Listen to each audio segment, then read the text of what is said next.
Davi era chamado homem segundo o coração de Deus? Eu vou te revelar, biblicamente falando, o que significa essa expressão, homem segundo o coração de Deus. Muita gente fala isso, mas não sabe o porquê que Deus chama Davi de homem segundo o seu coração. Esse termo ele só é aplicado a Davi e eu vou te mostrar o que significa isso. Essa expressão aparece pela primeira vez em 1 Samuel capítulo 13, verso de número 14. Quando o profeta Samuel vai confrontar Saul por que ele havia sacrificado e não havia esperado o profeta, juiz e sacerdote Samuel. Então ele vai dar suas desculpas e Deus, através de Samuel, diz a Saul, o teu reino findou, o teu reino passou e Deus escolheu um homem segundo o seu coração. Vamos entender. Essa expressão, homem segundo o seu coração, ela se dá pelo seguinte fato. O povo de Israel, olhando para a sua volta e viu que todas as nações tinham um rei. Só que a nação de Israel era uma nação teocrática. Deus governava. E eles queriam um rei governando eles. Então o que acontece? Deus concede o desejo do coração do povo. Então o povo quer um rei. Saul foi um rei que o coração do povo desejou. Já Davi foi um rei que Deus, pela sua soberana vontade,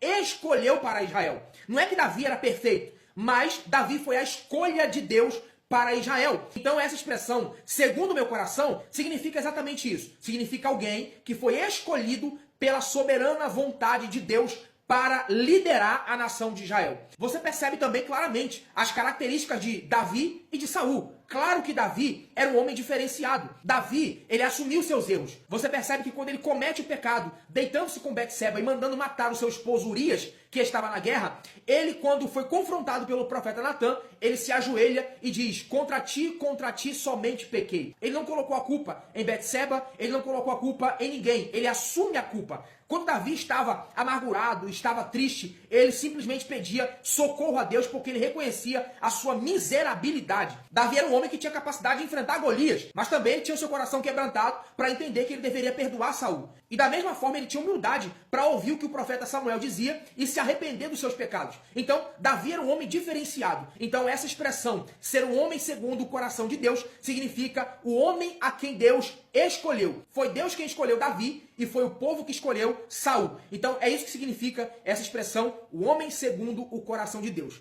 Eu não sei se você sabia dessa informação, mas deixe aí o seu comentário, o que você achou do vídeo. Essa informação faz sentido para você? Deixe aqui nos comentários que eu quero saber. E se você tem alguma dúvida de qualquer texto da Bíblia, deixe aqui no comentário a sua pergunta e eu vou estar gravando um